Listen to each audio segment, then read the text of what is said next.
the appropriate size business for the appropriate size solution. And so here's a small business, 50 or fewer employees. Their IT project manager responded, said, implementation of a great e-commerce solution, what do you like best? Great cooperation from the Spryker team. They are always there to help you. Strict architecture rules, easy to scale. Growing a business requires a holistic approach that extends beyond sales and marketing. This approach needs alignment among people, processes, and technologies. So if you're a business owner, operations, or finance leader looking to learn growth strategies from your peers and competitors, you're tuned into the right podcast. Welcome to the WBS Podcast, where scalable growth using business systems is our number one priority. Now, here is your host, Sam Gupta. Hey everyone, welcome back to another episode of the WBS Podcast. I'm Sam Gupta, your host and principal consultant at independent ERP and digital transformation consulting firm Elevate IQ. E-commerce is easy when you are managing a couple of stores and selling in six figures. But it becomes increasingly difficult when you have to manage millions and billions of transactions, while also managing the transactional depth of a complex business with thousands of channel partners. When you grow at that level, you will need different search engines for different areas of your e-commerce business.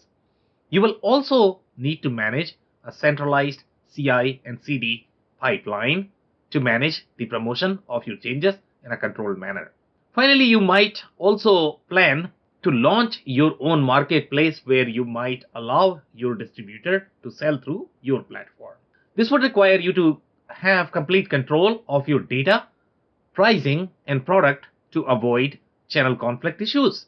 So what would be your options if you have such complexity in your business? Well, Spryker is one such option. They are leading the headless and marketplace movement for the enterprise space. In today's episode, we invited a panel of cross-functional experts for a live interview on LinkedIn who brings significant expertise to discuss Spryker's capabilities. We discussed their strength with the enterprise and B2B features. Finally, we discussed their punch-out integration capabilities, product catalog features, and how they are different from other headless platforms. With that, let's get to the conversation. Hello, everyone. Welcome to today's show. And if you're joining for the first time, this is part of our e-commerce series for which we meet every Wednesday at 5:30 p.m. Eastern, and we pick one vendor or the solution that we review independently. And for today, we are going to be reviewing another hot platform called Spryker. And they are also part of the Headless Gang. So we are going to have a lot of fun discussing that. Before we do that, we are going to start with everybody's intros. I am going to start with my intro. If you don't know me, I am your host, Sam Gupta. I'm principal at Elevate IQ. Elevate IQ is the independent ERP, digital transformation and e-commerce consulting firm, and we help our clients with ERP selection, any sort of solution architecture, project recoveries, etc. On that note, I am going to move to Phil for his intro. Hi, everybody. Phil Kerper with Ringling Business Solutions. We help executive leadership teams align their digital transformation with their core business processes and particularly take a holistic view at the investments in IT and make sure that you're getting the biggest return and the best outcomes you can get. So happy to be here tonight. Amazing. Thank you so much for being here, Phil. Robert, can I ask you to introduce yourself next? Certainly. Robert Brown with Robert Brown e-commerce consultancy. I come with 20 years of Fortune 50 e-commerce and digital experience, helping small to medium-sized businesses grow to the next level. Amazing. Thank you so much for being here, Robert. And if you are in the audience and joining for the first time, make sure that you guys are going to send your questions and comments. Our panelists are going to make sure that we answer them during the show. If we run out of time, then we'll make sure that you are going to receive your answers. On that note, I am going to start with the briefing for today's vendor or the solution. So guys, and I don't know if you guys have had a chance to do any research on these guys, but as I mentioned, they seem to be part of the headless gang. They have fairly high valuation, and all of these companies are valued at like what, $1 billion, I guess. I think their recent funding round was for, I believe, roughly $200 million, closer to that, somewhere around. So, which is obviously a big deal. Now, the reason why these companies are getting so much funding, and I personally like Spryker solution a lot. Okay, and I'll tell you why I like it. So when you look at the enterprise play overall in the headless space, when you look at the SMB market, obviously you are going to have a lot of different tools. Here, what Spryker is trying to do is they are really into that marketplace play. Okay, I don't know if there are a lot of different e-commerce platforms out there that can support the internal marketplaces. And when you say internal marketplaces, meaning let's say you have Amazon. Amazon is trying to create the marketplace for their own suppliers and vendors, and that's what a lot of different OEMs are trying to do. And when you have to do that, you are looking at millions and millions of dollars to build your own infrastructure. Now Spryker is actually providing you all of those capabilities. So when we are going to be looking at the solution, it has very deep capabilities overall in terms of the way your business units are going to be. It has a lot of different flavors of the roles and approval flows, the way your ERP systems are going to be structured.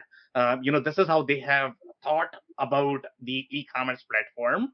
Obviously, that is going to be very powerful when you are going to have very regulated B2B organizations, when you need to have control in terms of the price, in terms of what each of the customers and vendors are going to see on your e-commerce platform. That's where the real depth is going to be of the Spryker platform. The other depth that I have seen in some of the reviews is going to be the number of transactions and the speed of those transactions. It's just mind blowing. Okay, they are processing billions and billions of transactions, and I don't know any other platform. If you are going to find any other platform that is going to be equally capable, they are going to be super legacy, super ugly. Okay, so the difference between Spryker versus some of those legacy platforms, such as if you talk about SAP Hybris or Oracle ATG, I guess those are going to be the ones that are going to be really strong in those transactions and providing those IT capabilities that you are going to be needing.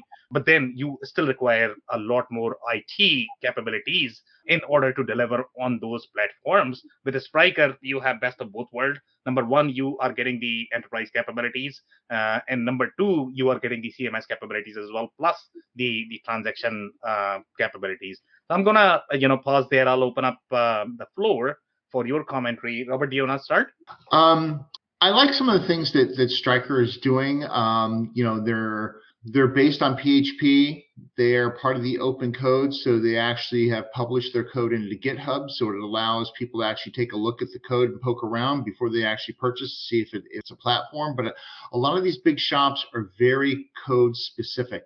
So if you come from a Java shop, the likelihood that you're willing to look at a PHP product is pretty slim. So that's certainly a consideration. Okay, amazing. Phil, any commentary? Yeah, the headless or kind of turning upside down to say let's really be a developer tool that allows a ton of customization is interesting, and there's a couple folks that are trying to turn the thought process in this industry upside down a little bit. So it's fascinating, but you got to have some sophisticated IT capabilities. You got to be focused on innovation and focused on really making your front end and your customer experience very customized and very specific for what you want, versus buying something that has a lot of functionality that you're going to use out of box and maybe tweak it. This is buying something that allows you to really customize and make the front end of your business specific to what you're trying to do. But it certainly is a developer-aimed type of platform, it looks like to me. Amazing insights there. So I will start with the slides if you guys don't have any other comments. So here, I think this is the article that is coming from Crunchbase or TechCrunch. And here they are saying Spryker, which provides a full suite of e-commerce tools for businesses. And when they say full suite, I think they are mentioning a lot of different things, from the punch-out integration capabilities. They have far deeper capabilities in terms of the vendor collaboration and your customer collaboration, that whole marketplace play. But we are going to be reviewing their capabilities deeply. And I personally was expecting a little bit more overall from the marketplace perspective. So when I think of the marketplaces are deeper in the enterprise capability. So I don't know how effective they are going to be. Let's say if they are trying to build something like Amazon in terms of marketplace, but you are going to get something out of the box, but then you probably need to develop on top of that, if you are trying to create the real marketplace. So here they are saying, starting with a platform to bring a company's inventory online. That's the whole intent of e-commerce. How that inventory is selling and where, and then adding voice commerce, subscriptions, click and collect, IoT commerce. Now, when you look at these patterns, to be honest, I mean, they are very complex. Okay, enabling click and collect experience, enabling subscription-based voice commerce. I don't know if any other platforms can really do that. And IoT commerce is going to be another ball game overall. And that's why headless is just so hot, because you are going to get far many interfaces where consumers are going to be interacting with your shop. So you are going to be publishing your inventory everywhere. And that's probably going to be a nightmare for an ERP guy to be able to synchronize that across the channels. But seems like these guys are at least trying to get there. And which is why, I like headless a lot overall, as the movement, as the platform. So here, this is the round that they have closed. So I think the 130 million is what they have quoted here. I mentioned 200, pretty close, right? Okay, what else do we have here? There are some of the other platforms. So here they are saying Series C was led by TCD, the investor. Okay, they have other companies in the portfolio, Facebook, Airbnb, etc. And they are trying to provide the interesting and upcoming e-commerce plumbing startups like Spryker, Relics, and more. And on a daily basis, I am seeing that an e-commerce startup is popping up. So I don't know what is going to happen to all of these startups. So there are at least 50 companies that I know that are providing, or probably more, to be honest, okay, that are providing some sort of e-commerce capabilities. In the case of e-commerce, obviously, it's going to be very niche down because each industry is going to have very unique requirement.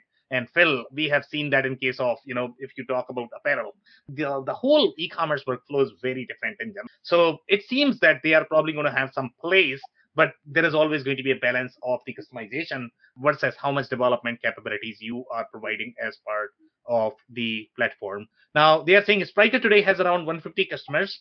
And my understanding is that they are not majorly from North America. In general, North America seems to be slightly behind in the e-commerce capabilities. If I look at a site from Europe, they just seems to be better, to be honest. Okay, for some reason, I don't know if they have better developer, designer, or they just have more appetite for e-commerce. But overall experience, if you compare the sites that are built, for example, let's say on Commerce Tools or Spryker, the experience seems to be better in terms of the site speed, in terms of the quality of the development, in terms of the customer experience. So I don't know why that is happening, but companies from Europe seems to be slightly ahead overall in terms of their appetite for e-commerce and e-commerce experience. And these customers are primarily going to be from Europe. They are not from North America. So that's pretty much it. If you guys have anything to a couple quick ones on that slide, Sam. First of all, maybe and I looked at a couple of their customer sites, and they are gorgeous, and they're very innovative, and you can tell the product is innovative with that their customers are selling as well. Last week we talked about automotive. Maybe the European lead as far as some of these headless and some of these more innovative commerce sites are from the types of customers that are really central in Europe, like some of those car companies in Europe are beautiful experience and use this type of software to do it. The Internet of Things is another comment I had on this. They got somewhat of a case study on their site on this, and it's really about where different pieces of equipment in a B2B environment are self-ordering supplies or self-ordering service, and how they're able to connect that B2B experience directly into the commerce site, which is very innovative and forward-looking. But on the other hand, I mean, they're worth $500 million. This is their third round, and they got 150 customers for $50 million annually. So it still is, they're still early here just as a startup with 3 rounds of funding. Yeah. So someone's going to try to take this headless space and come out of there as the leader and hopefully for them, hopefully turn into the one of the next big things. One of the things that helps being European based is you're forced to deal with complexity. So they're multilingual, multi-currency, cross-border. Yeah, you're in the EU, but even in the EU, you still have other currencies and all those languages. And, all of those e-commerce folks have to learn to deal with that complexity and continue to move their product. And here in the US, we've got volume, but it's usually single, maybe dual language, and that's it. So we've seen a lot of really interesting development in other sectors come out of Europe. And, I think the US needs to look at some of the European products more than they do. Completely agree, guys. Great comments there. So here we have some more comments, and this is their slide basically for the product variant. And now this is going to appear very similar to the other products that we have reviewed. For example, let's say if we compare this with the product called 3D Cart that we reviewed roughly 2 weeks back. I think the variant functionality is going to be fairly similar, but in their case, obviously, the SKU number is going to be different. I don't know if the SKU number was different in the case of 3D Cart. So those are some of the nuances that you are probably going to be seeing, and this is, applicable for B2B scenario, and that's why they are going to have far deeper capabilities to be able to support those variants and options. And when you are going to be in the style vertical and fill, as we saw in case of apparel, that the number of layers that you are going to have overall from it gets really deep, and any company that is playing in that space probably need to have very deep product model to be able to support that. But in their case, it does seem that they have the individual SKU per variant, and variant has the very specific functionality where you can have the enable or disable any specific attribute. My assumption is going to be I think Shopify does have that limitation. They can support only 99. That's my understanding of the Shopify platform. I don't know, Robert, if there are any changes with that. I think BigCommerce is going to have a lot of limitations around the options. It's not as deep as what you are going to find in the case of Magento or any other enterprise platforms such as Spryker. Mm-hmm. Okay, so that's on that. So now here, one of the things that I personally liked about this platform is going to be ability to localize your variants. And that is going to be very unique as well. And this is probably to your comment, Robert, when you said that when you have to support multiple countries in the European geography, which is very complex in general compared to your North America, where you are supporting only two languages, probably two currencies, there you are supporting probably 10 or 15 or 20. So here the variants are going to be very localized. That is going to be in terms of the language that they speak, the terms that they are going to. So you are going to be localizing all of that. And then you have the concept of super attribute that is fairly unique. I don't think we have seen that in any other platform. So you can enable that at the template level, and then any of the child variant that you are going to have, you don't have to maintain the separate version. And Phil, if I remember correctly, I believe 2 or 3 months back, you mentioned your pain point about this whole SKU maintenance. So this is where you are going to get that enterprise capability, where you don't have to worry about maintaining, each variant of SKU whenever you are going to have just one change on the SKU, and then you are probably modifying it 100 different places when the underlying product is same.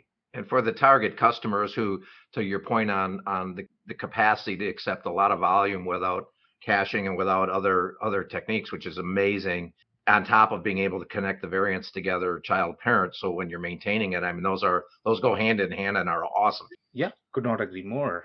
Okay, so their capabilities are slightly deeper. That's what I could find compared to some of the other platforms that we have seen so far. For example, let's say if we compare this with 3D Cart, then the options are probably going to appear similar, but then they have things such as product groups which are separate from your related products. So in case of 3D Cart, we could see that.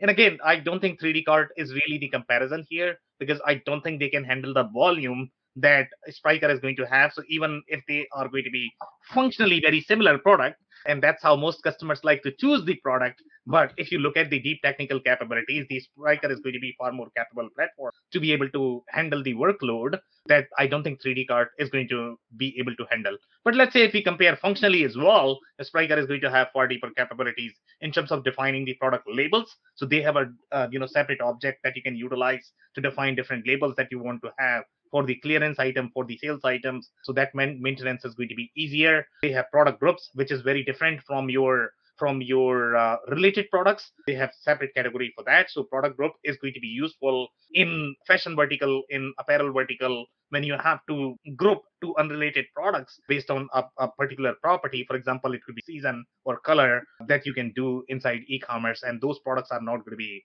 related as such. You are simply grouping them using the product group feature. These are the product labels that I was talking about. I don't think we have seen product labels anywhere else, and that could either require the customization or add-ons. I don't know how customers typically handle, but this is definitely a very neat functionality where you are going to be releasing some of the featured products or products on sale or clearance. So that's where the nuanced functionality is going to be when you look at the e-commerce. Then this is the relations one, and here the relations are far deeper as well. So here you are defining the entire tree in terms of how those products are going to be appearing on your site. So you are literally defining that hierarchy in the back end, and then you have very deep approval flow and the permission flow that is embedded as part of your data model. That's where I like the depth of the data model Spryker.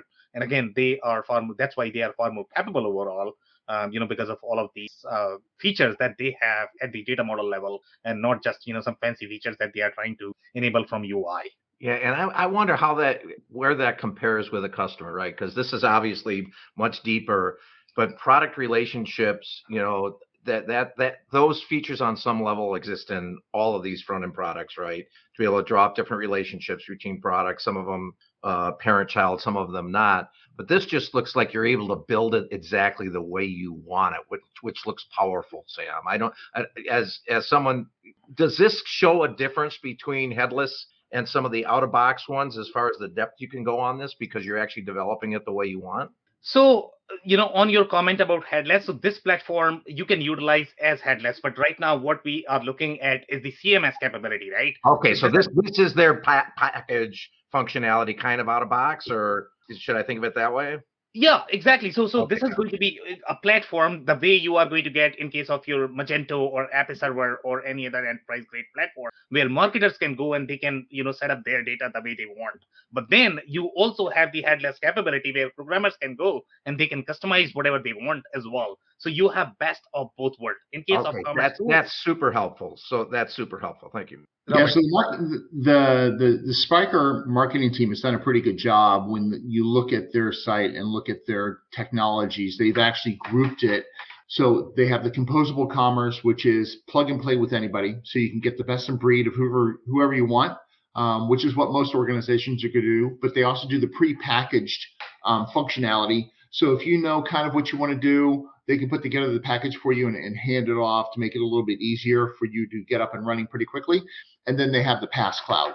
Got it. Yeah, and Phil, about your comment on product grouping, that most of the products do the product grouping in some shape or form. The only difference with Spryker is going to be you have additional layers. Okay, so you are not going to have as many layers with the other platforms. For example, let's say if you look at your SMB platforms, then you are probably going to have some sort of kit and bundles. So Spryker has the official support for kits and bundles.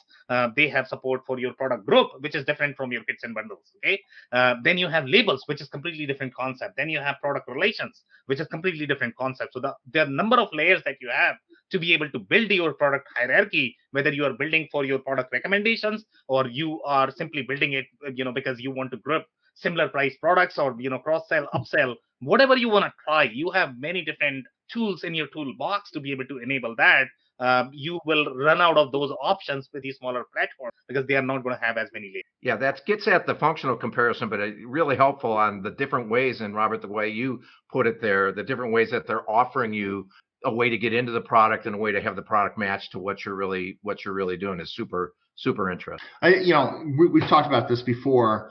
It's really important for organizations to realize that when you're going to re-platform, you really need to take a look at whatever your processes are in place and try to do as much off the shelf from the product as possible. That allows you to actually hit the market a lot faster and a lot less expensively. If you try to replicate everything that you've been doing before with a new platform, that can just bog you down a really long time. Yeah, Great comments, guys. So here on this slide, I think this is the major differentiator that I don't think I have personally seen in any other platform. So here you are defining your business units the way you would define in your ERP. And this is going to be as part of one platform where you have all of those relationships as well as the approval flow and the data sharing agreement, mentioned right inside the platform. In my mind, I think it is extremely powerful, because most of the companies or the platforms, the way they are going to handle this is they are going to have separate platform for each of the marketplace that you might be.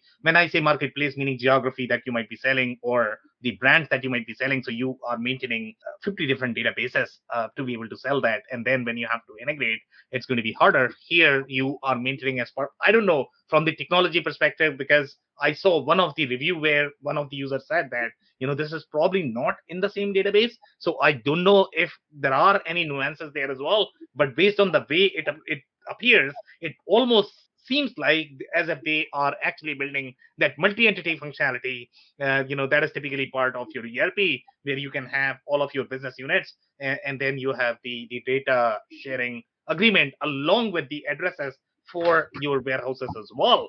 So you have very deep hierarchy overall that you can specify inside Spryker. Okay, so this is a very, very, very neat functionality that, again, I have not seen anywhere else, but this is going to be hiding the price. I don't know if everybody is going to be okay with that, but in the case of B2B, in some cases, you might want to hide the price because you might be offering different price to different tiers of your customers. So that is probably going to be really handy when you are working with many different suppliers. They might be at different tiers. So this is a very neat feature that they have support for it out of the box. Okay, so I am overall a bit confused. Honestly speaking, I have seen a lot of different videos for the marketplace functionality. So honestly speaking, none of the videos really have a clear demonstration of how the marketplace functionality is going to work. It does appear very patchy. They have a lot of different things that you can enable from the technical perspective, but I don't have a clear picture in my mind how the marketplaces are going to work with Spryker. I don't know if you guys saw anything different based on the research that you may have done, but seems like this whole, the way you are sharing your shopping list, the way you are sharing your shopping cart, okay, the way you are sharing it with each of the business units, that's where the marketplace functionality is going to be really critical, because you are enabling each of the vendors based on whatever you want them to do. So that's where the complexity is. You are not just opening the whole store that, okay, go and sell whatever you want.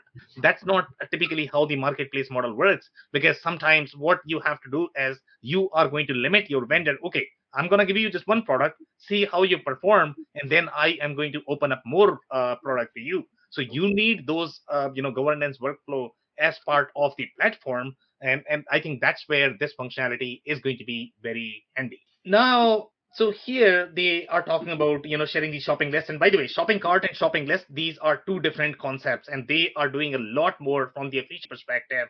You can share the whole shopping list from the B2B perspective.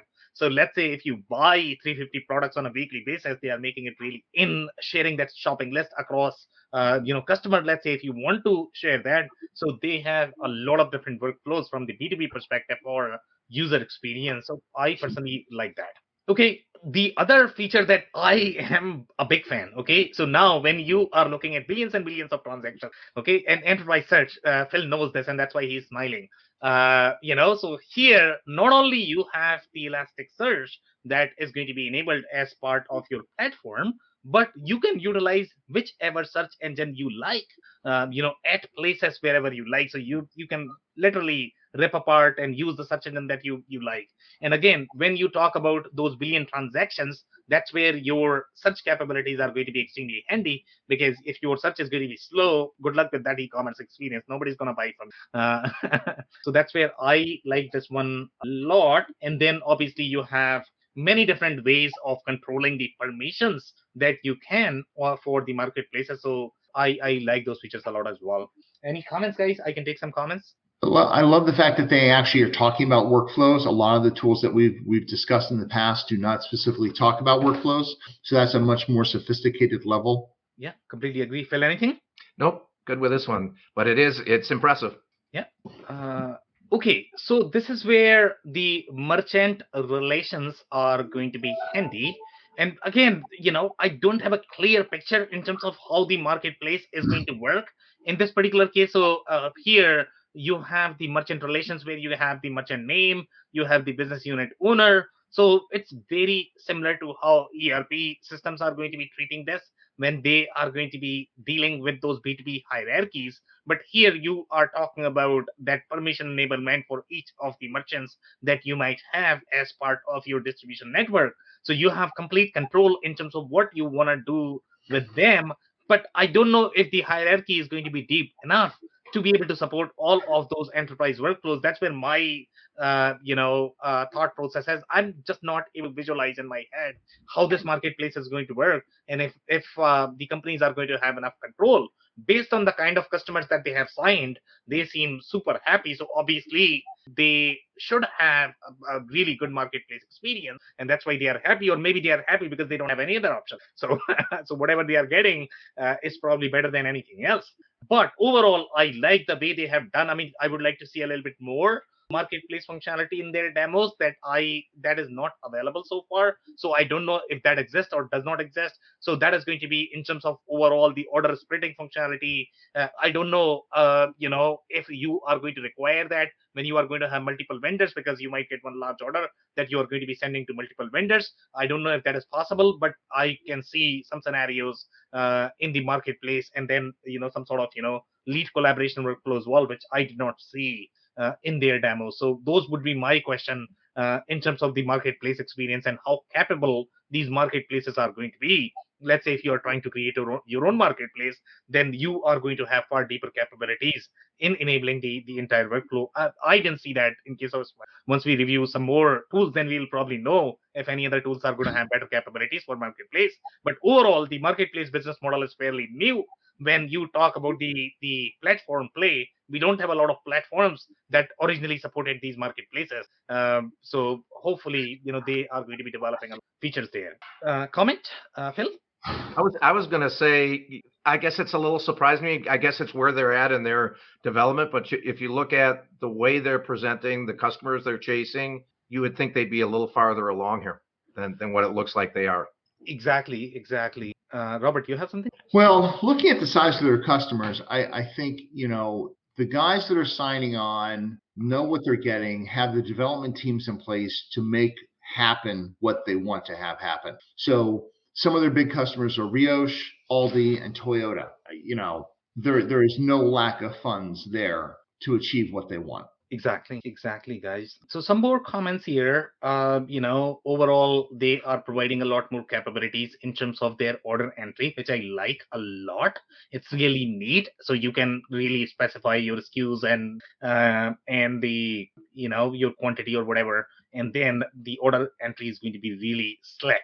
I wish other e-commerce platforms supported capabilities like this. This is in terms of parsing that data and doing the P2P ordering. Some more features, reorder functionality. I don't think we have seen that with other platforms. So here you are literally reordering and you are doing the duplicate right from the order itself. And some of these orders could be extremely complex because they could have 300,000 different line items, and if you need to replicate that order, reorder functionality is super critical, especially for B2B customers. If you are talking about B2C, it's very rare that consumers are going to order unless they are ordering something that they need on a regular basis. But here B2B companies work slightly differently, and that's where you reorder the duplication functionality is probably going to be there. So these are some of the B2B specific features that they have highlighted, which is going to be your customer specific prices. I think customer specific prices you are probably going to find in BigCommerce, Magento obviously, and then customer group you are going to probably find in both. So obviously that's probably not a differentiator.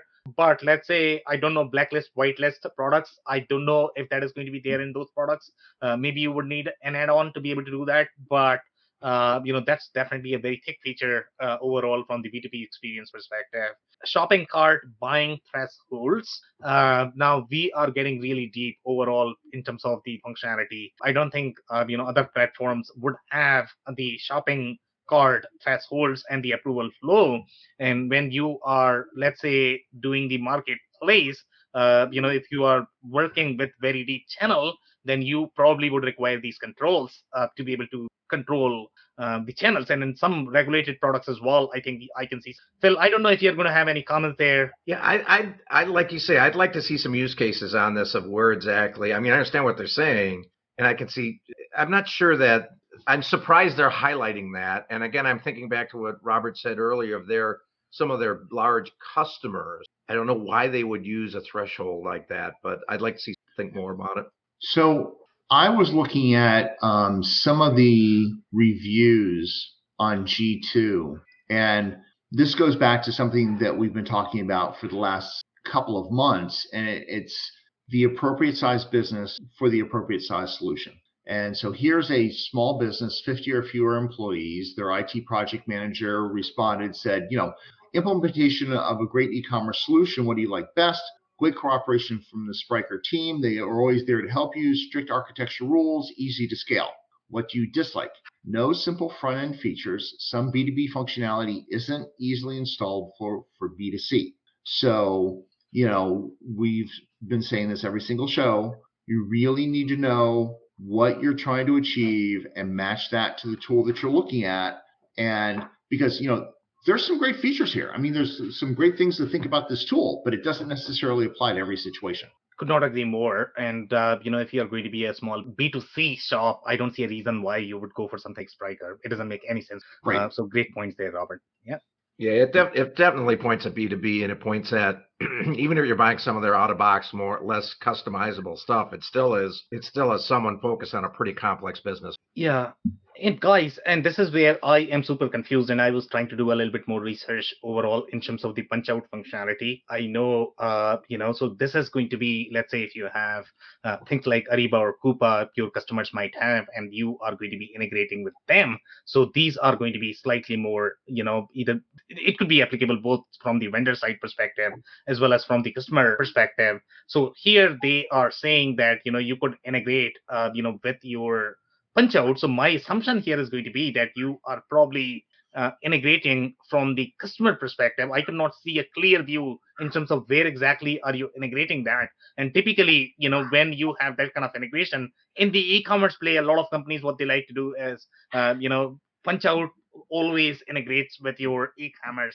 And architecturally speaking, in my mind, it doesn't have to be that way always, unless you have a reason to do. When you are trying to enable the omni-channel experience and all of your, sales channels are going to e-commerce, then punch out could be handy, but then you could actually do that through your ERP as well. So I'm not sure why you would bring the punch outs here, because architecturally speaking, again, the architecture is going to be far easier. As soon as you bring to the centralized platform, you are going to have far more control overall, on your inventory. You don't have inventory sitting at two places. The only thing you have to reconcile is going to be your, whatever is sitting in your e-commerce. So it's just going to be easier workflow. But let's say if you are bringing all of your punch out transaction to your e-commerce, it's slightly more difficult.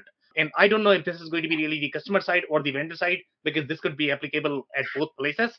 But here they are saying shop by supplier.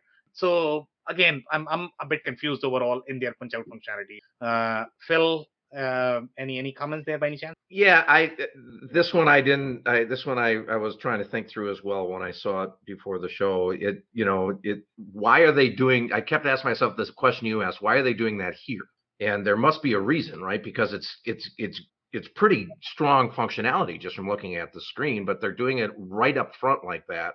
I'm not sure I understand why that would be, and unless you just don't have a strong back-end system or you don't have that capability back there, are the two things that would come to mind, I guess. Yeah, but a lot of different e-commerce platforms and the implementations that we have seen, Phil, they always like to integrate e-commerce platform with customers punch out system, because customers are going to send the order. Those are actually going to come to your e-commerce. But in my mind, when you think of B2C versus B2B separation, sure, B2B is getting a lot of e-commerce capabilities as well. But now you are keeping all of your customers in your e-commerce platform. Then you have all of those problems where you have to reconcile the customer.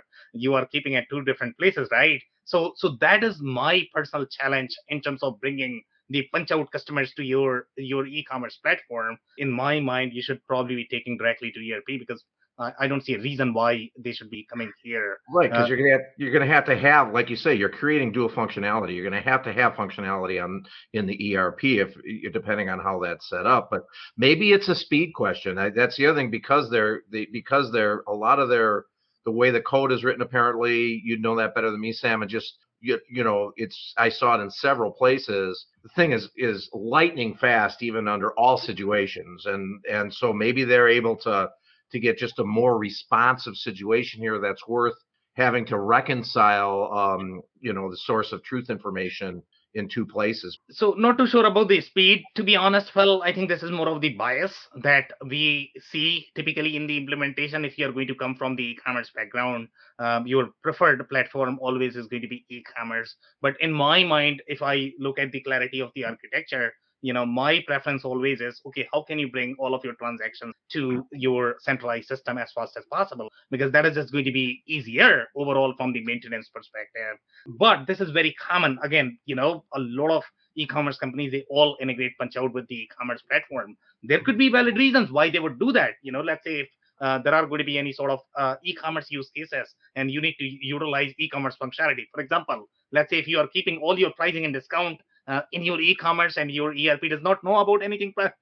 I don't know why you would do that, but some companies have traditionally kept, let's say, the pricing and discount as part of e-commerce platform. Now they need to implement their, punch out functionality. So punch out cannot actually go to your ERP because your pricing and discount resides in your e-commerce. So there could be a lot of different reasons why they would do that, but this is very common in our experience when we look at different e-commerce implementations. But I think it just answered the question, right? If you're gonna deliver the most complete net order, yeah, then you're putting a lot more of the functionality up front, and these commerce platforms have a lot of more of that capability, right?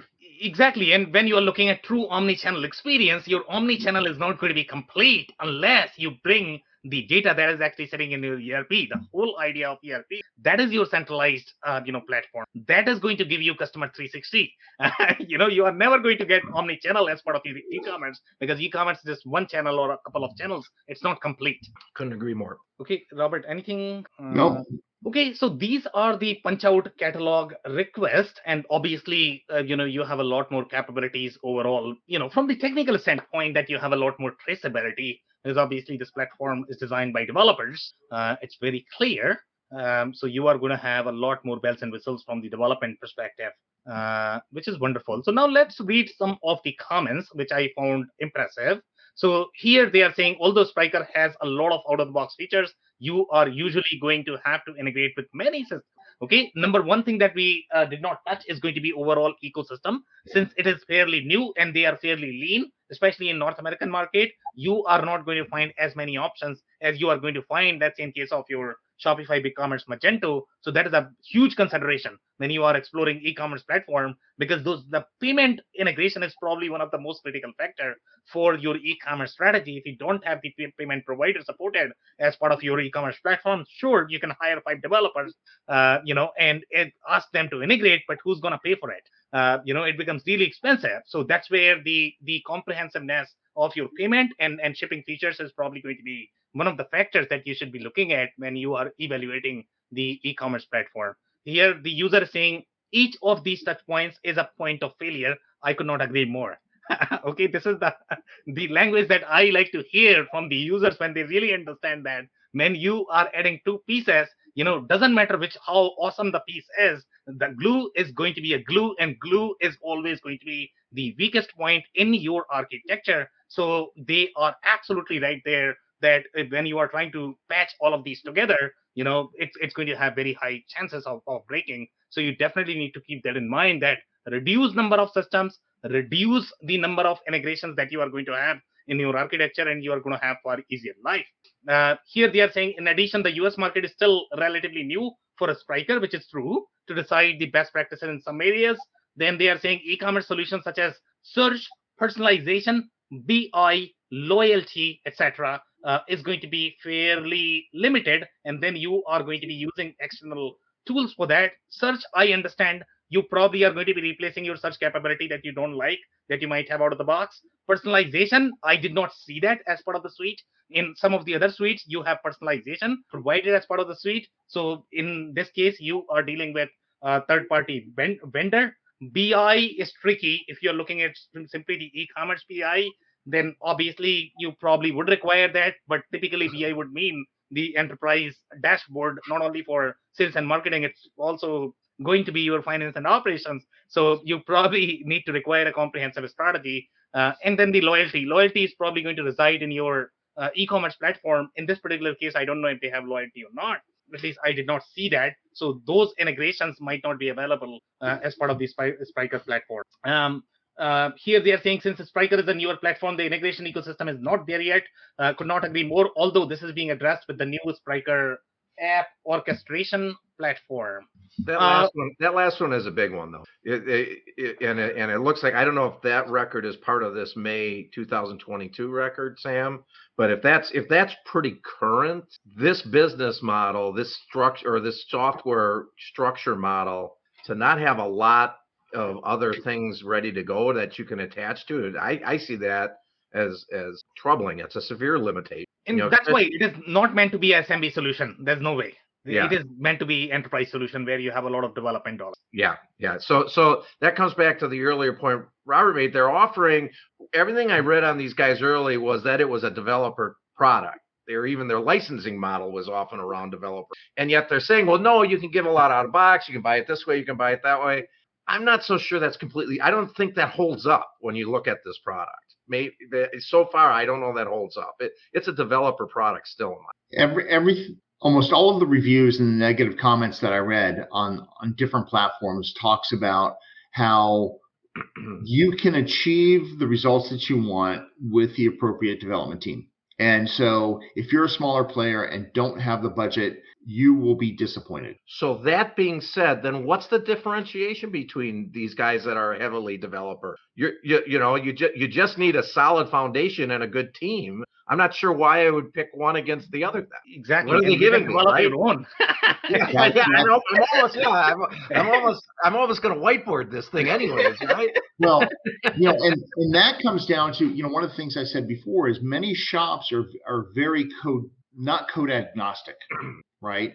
So you've got mean shops, so they want Mongo, Express, Angular, and Node. So that's going to be, like the FANG company. So it's going to be like Google, PayPal, Uber, etc. A lot of companies, that are using headless are, doing JavaScript on the front end because it's really, really fast. And then on the back end, maybe they're going to use an older language like PHP because it's so much cheaper to get a PHP developer than it is a Java developer.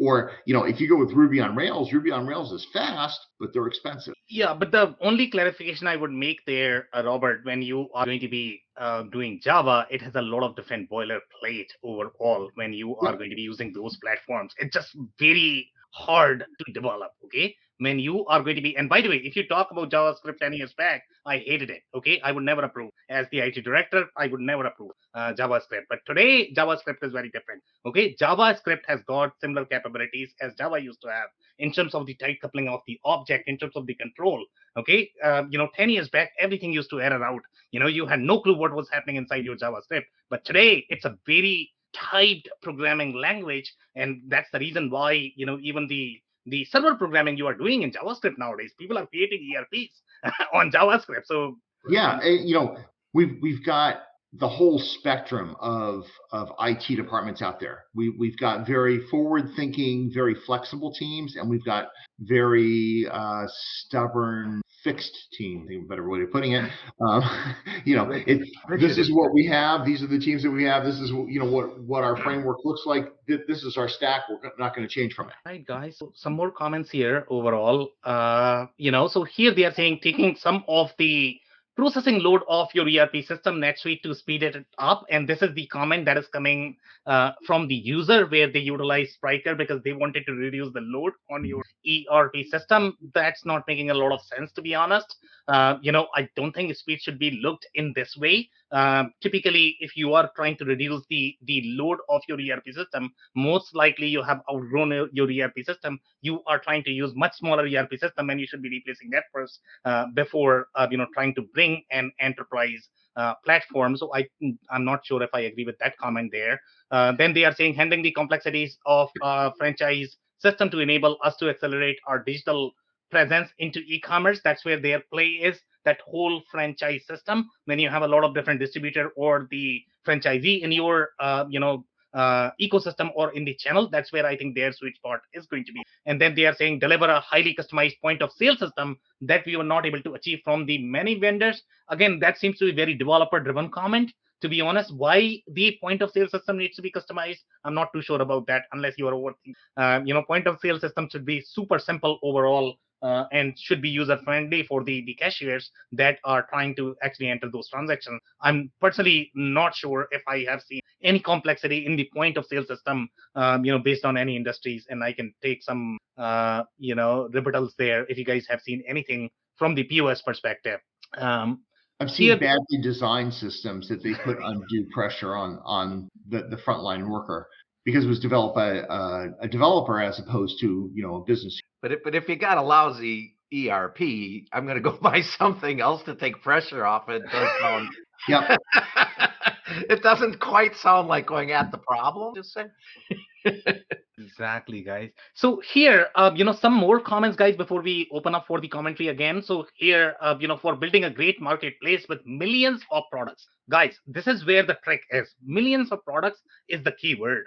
So again, when you are going to have those many SKUs and those many transactions, a lot of platforms are going to struggle. Okay, so this is where the key is of Spryker, that it is designed for those enterprise scenarios. Now they are saying Spryker is a system for ambitious e-commerce projects with a high degree of customization and enterprise requirements. There is no simple answer. Don't expect it to be ready out of the box and within 3 days. That's not the purpose of the platform. So please don't utilize if you're going to be SMB. We realized marketplaces with more than 550 million products. Guys, that's a big deal. That's a big deal. Okay, real-time quotation and inventory checks from several hundred distributors, and individual business requirements such as uploading part lists with thousands of items via drag and drop to place your order. Again, it's a big deal.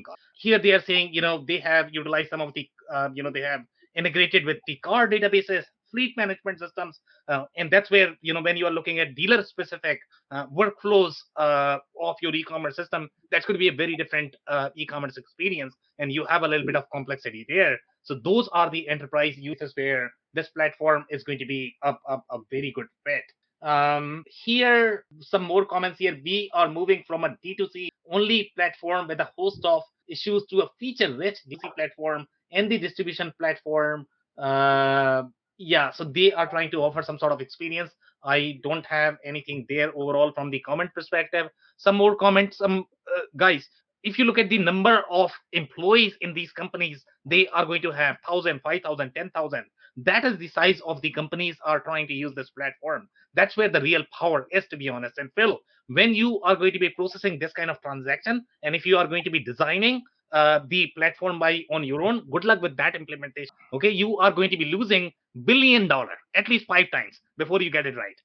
That's how complex it gets. It's not easy to process a million transaction or a billion transaction when you are trying to develop that kind of an infrastructure. Here you are getting something that is already tested by a lot of different companies, and you already know that this is going to work. So that's a huge plus in my mind for the enterprise scenario. Very good performance in terms of latency. Here they are saying 300 item lines in one order. So I think that's where they have the limitation of the platform, that they are not able to handle that. So you have some limitations. So obviously, when you are going to hit that, in the case of B2B, you are going to have scenarios where companies are going to be ordering 1,000 line items as part of your order. So obviously, this is going to fail, and that's where you are going to get either Salesforce Commerce, SAP Hybrid. So these guys are not there yet overall in their enterprise, workflow right now. That's where you are going to go for those platform. So here you are probably going to hit the limitation when you are going to have more than 300 line items as part of your order. The final comment that I would make is they don't really have the same continuous development and the integration pipeline that we could see in the case of SAP. And when you are talking about, in fact, Oracle has that as well. So when you are looking at enterprise level promotion and the deployment of different features, when you are going to have multiple developers working on this, it's not going to be simply your Git based promotion. It's going to be far deeper than that, because you have your CMS as well as your code. So both of those need to go together, and releasing those is extremely difficult. I don't know if that is all going to be possible using Git, but you require the native capabilities for your continuous integration and the deployment, and that's what we saw in case of SAP Hybris that I am not seeing here. So it almost feels like with the with Commerce Tools and with this platform, the origin almost feels like to me like that it started with the European automotive segment, and some really smart developers stood up websites that were highly functional for that model. Really important customer experience, a lot of dealer activity, a lot of volume activity because of the way they set it up. And it's almost like they said, well, let's now make a business model out of this and see if we can sell that type of capability in other industries that might have similar things. And it's smart, but it feels young to me. It feels like it's still cooking. And I think we hit it that I came into this, the research I had was this was a developer platform where if you have a really, to Robert's early point, if you had a really rocking development team, that this thing could give you a great customization, a lot of front end speed, a lot of capability. But if you get outside that to smaller companies that don't have that strong piece, they're out of their lane very quickly at this point without some more work. Robert? One of the things that we see with this is it feels like it was B2B focused, and they've tried to extend it to B2C. And that's fine, but I think they may be trying to bring in more customers, and the marketing team is doing a really great job of explaining some features and functionalities that are available to it, but they're not clearly stating you need to be enterprise level. And so they get some folks that are bright-eyed and looking at the pretty new bauble and thinking, ooh, maybe we can grow into this, without fully appreciating what comes with trying to reach that level. And when they finally get there, they realize, oh man, there is a lot of customization. The types of teams that are going to be really successful with this are going to be the organizations that have a CIO, that have a large dedicated IT team. They are blended with onshore, offshore, and nearshore staff to deal with specific things. They have a PMO that is experienced in replatforming complex systems. That's what this is. This is not just your simple, we're going to go from Shopify to something else. This is, you're in the big boys group now, and you're dealing with complexity. And so an innovative mindset, and like you said earlier, Robin, and an innovative mindset, not stability. Let's build on what we have. Let's be careful. That's not going to fly, no matter how big the IT team. So some of the things that I saw in there were really edge case issues. So people go in there and look at the happy path. Can we hit the happy path? But they don't have their edge cases clearly defined. And that will help you set up your project management. That will help you set up your development teams and help you fully understand, do we really want to take this on? Like, they don't have a discounting model. They don't have a coupon model. They don't have subscription models. Okay, well, that's not their sweet spot. That's not what the system was designed for. You should have known that before you got into the contract stage. Amazing, guys. Any other comments? I can probably do short ones, and then we need to wrap. Nope. Okay. Good. Wonderful. So that's a wrap, guys. So if you are in that marketplace game where you are trying to innovate your business model and you need a platform for your enterprise scenario, that's where Spryker is going to be a great fit. So again, if you are that complex from the business model perspective, you should definitely be looking at Spryker. On that note, that's it for today. If you joined for the first time, this was part of our e-commerce series, for which we meet every Wednesday at 5:30 p.m. Eastern. We pick one vendor or the solution that we review independently. So make sure you guys are going to be here next week. We are going to come back with another vendor or the solution on that note, thanks everyone for your time and insights tonight. Thanks, everybody. Thanks, guys. I cannot thank our guests enough for coming on the show, for sharing their knowledge and journey. I always pick up learnings from our guests, and hopefully you learned something new today. If you want to learn more about Phil Kerper, head over to ringlingbusinesssolutions.com. It's ringlingbusinesssolutions.com.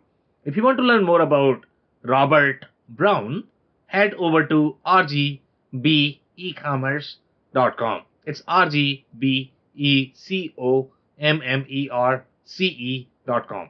Links and more information will also be available in the show notes. If anything in this podcast resonated with you and your business, you might want to check other related episodes, including the interview with Michael Box, who shares his insights on the marketplace business model and the challenges associated with launching it. Also, the interview with Ken Novak, who shares his insights on enabling self-funded operational plans for industrial manufacturers' digital journey. Also, don't forget to subscribe and spread the word among folks with similar backgrounds.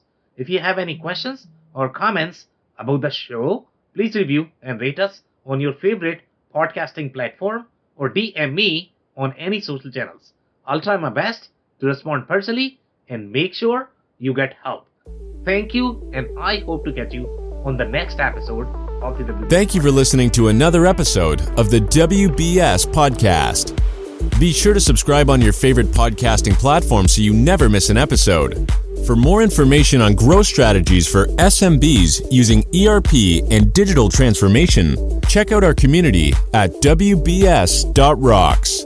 We'll see you next time.